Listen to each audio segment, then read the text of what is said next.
amor ao próximo, como a gente está tratando aqui hoje, não precisa de grandes gestos para ser real. Pequenas ações no nosso dia a dia fazem toda a diferença. Uma palavra amiga, um ouvir atento, uma mão estendida. Mas como é que a gente faz isso na nossa rotina, em meio às nossas tarefas e desafios? Vou conversar sobre esse assunto agora ao vivo com o missionário redentorista, Padre Antoniel Souza Braga. Está conectado aqui com a gente. Bom dia, Padre, bem-vindo. Bom dia, Deus abençoe. Estão me ouvindo bem? Estamos ouvindo bem, Padre. Queria que o senhor começasse nos ajudando a entender o seguinte: o que é o amor na prática? Como que ele se expressa no nosso dia a dia, na nossa rotina, seja no trabalho, seja em casa? De que forma a gente pode amar ao próximo como Jesus nos pede? O Evangelho de hoje traz essa referência, o Evangelho de São Marcos, capítulo 12, versículo 28 em diante, sobre amar, dimensão do amor. O Catecismo Jovem, o Yucat, ele traz a seguinte definição: o amor é a livre entrega do coração. Então, quando eu entrego meu coração livremente, é um gesto, é um ato de amor, porque eu vou viver essa prática. Padre, e como a gente pode fazer isso no dia a dia? Na expressão do cuidado. Se eu entrego o meu coração livremente, eu vou cuidar. Por isso que tem aquele ditado também, né? Quem ama, cuida. Quem ama quer o bem. Quem ama supera as barreiras. Então, no dia a dia, o amor é expressado no cuidado. Padre, como é que eu cuido do outro? Aí são N formas de nós expressarmos o amor por meio dos cuidados. Uma mensagem, um abraço, um olhar, oração, acima de tudo. Quem ama reza pelas pessoas. Então, são essas formas de amor, com carinho, que nós podemos expressar no nosso dia a dia. Às vezes ouvir o outro também, né? Como hoje em dia isso é importante, como as pessoas estão precisando disso, né? Justamente. E isso, por que a gente tem que ouvir as pessoas? Porque também é um mandamento. O que começa? O primeiro mandamento, quando o escriba pergunta a Jesus, o que ele responde? O primeiro mandamento é: ouve, ó Israel, o Senhor nosso Deus. E antes, então, de ter algo para ser feito, o primeiro mandamento é ouvir, exercitar essa escuta, para que chegue no coração.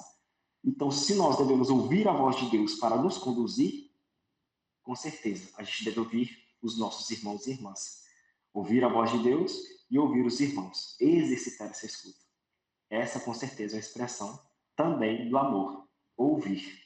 E é importante a gente ser vigilante também, né, Padre? Porque o que a gente observa hoje? Você sai na rua, especialmente nas grandes cidades, uma pessoa comete uma infração de trânsito ali na sua frente, te atrapalha, te atrasa um pouquinho, a gente já se ofende com aquilo, já quer buzinar para a pessoa, já quer xingar a pessoa, e aí é a mesma pessoa que está se tratando ali, se colocando no lugar de cristão. Acho que essa vigilância também tem que acontecer todos os dias, certo? Com certeza, porque a prática do amor nos leva a uma paz interior e a um equilíbrio. Se eu amo, eu não vou desejar o mal. Se eu amo, eu vou fazer o bem e desejar o bem aos outros. Nas situações de tensões do nosso dia a dia, de estresse, que a gente pode dilatar a pupila, digamos, temos que exercitar essa vivência da paciência e da prática para não incorrermos nessas falhas, nesses erros, e a gente ir se distanciando desse amor. Por isso que é bom a gente conhecer o nosso temperamento, saber as nossas limitações, respirar fundo, e ao invés de xingar, dar uma buzinada, falar: oh meu Deus, Deus abençoe essa pessoa, dá-lhe paz e que ela seja protegida de todo mal. É um exercício, de fato, porque amar não é um sentimento, é uma decisão. A gente decide. Então, que nós possamos cada dia decidir com a vigilância, com a escuta, com o cuidado. Tem sempre que reverberar, transcender para ações, né? Falamos isso agora há pouco com o irmão Michael, e é de fato, né, trazer esse amor que Jesus nos pede para ter, que Jesus nos ensina com o seu exemplo também, é trazer isso em forma de ações, não apenas palavras, porque só as palavras não transformam o mundo da forma como a gente precisa. Palavras cativam, mas os testemunhos arrastam, né? Então, não adianta só a gente verbalizar. A verbalização tem que ser algo que vem de dentro, de uma ação que eu faço. Então, mais do que falar se eu tenho atitudes de amor, eu não preciso falar que eu amo. E por que Jesus pedia amai-vos uns aos outros? Porque ele era o modelo, ele pediu para que nós amássemos porque ele amava. Então, se eu tenho essas atitudes, com certeza, algo prático. Então, não vai precisar nem falar, faça isso, porque ao ver, o testemunho vai contagiar, o testemunho arrasta. Eu posso aprender a ter mais empatia pelo próximo? Como é que eu faço isso, hein? Porque às vezes a pessoa passou uma vida toda ali sem exercitar esse amor que estamos tratando aqui e a partir de agora ela quer mudar sua atitude, mudar seu comportamento. Como é que eu aprendo a olhar para o outro com um pouco mais de cuidado, com um pouco mais de zelo e empatia? Sabendo, primeiramente, todos nós somos filhos de Deus. Colocar isso no coração. Tem gente que talvez tenha um temperamento mais aflorado, mais acentuado, mais difícil de lidar, age com mais rispidez ou age com mais carinho. Eu tenho que saber que todo mundo é um filho amado de Deus. E como que eu devo lidar com esse filho amado? Jesus traz uma receita boa, uma dica, que é a regra de ouro, que antigamente, no Oriente Antigo, Confúcio já tinha utilizado da seguinte maneira: aquilo que você não quer que te faça, não faça você com eles. É uma regra negativa. Não faça para não ser feito contigo. Jesus transforma essa regra de ouro dizendo: aquilo que você quer que lhe faça, faça você primeiro. Para ter empatia, puxe à frente, faça algo, tenha proximidade, pergunte, queira saber, para a gente não incorrer no acontecer do erro de a gente julgar sem conhecer, da gente falar. E aí já vem o exercício de alteridade, que é um conceito filosófico, mas brevemente falando, é pôr-se no lugar do outro. Então, quando eu converso com o outro, eu escuto sua história, começo a entender por que tal pessoa age de alguma maneira, eu começo a me colocar no lugar dele. E eu começo a entender e a ter empatia. Perfeito. E como é que a gente aprende também a ser mais generoso? Acho que isso também faz parte do amar ao próximo, né? Doar aquilo que tem, doar as habilidades que possui, doar. Porque a gente fala sobre ser generoso, tem gente que acha que tem que doar dinheiro, né? Tem que ser algo material. Nem sempre é assim.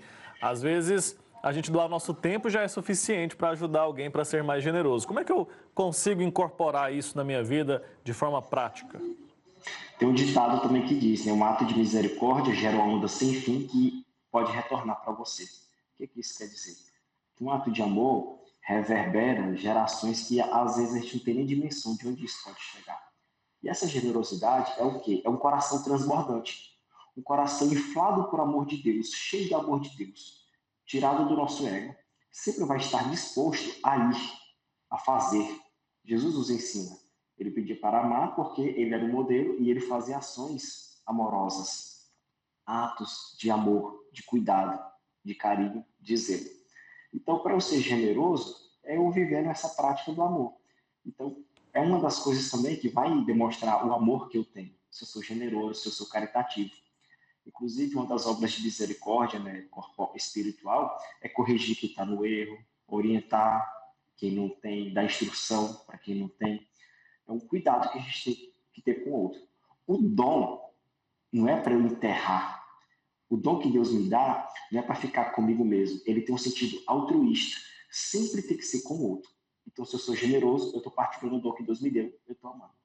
E não é opcional, né? Se Deus me deu o dom, eu tenho a obrigação ali como cristão de usar esse dom para fazer o bem ao próximo, né? Para exercitar, praticar esse amor que estamos falando aqui. Mas eu sou humano, nem todo dia eu estou bem, nem todo dia eu estou com essa paz que o senhor falou aí que a gente precisa exercitar. Tem dia que eu estou esgotado, sem paciência. Como é que nesse dia eu posso agir de forma a amar o outro, mesmo quando eu estou me sentindo esgotado e cansado?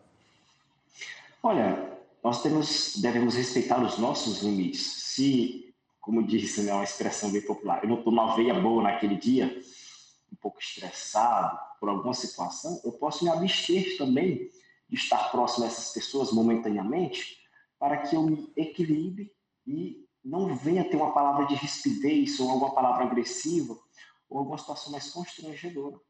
Primeiramente, posso me recolher um pouco, fazer um exame de consciência, respirar fundo, pedir a luz do Espírito Santo para que eu seja dócil nas minhas palavras.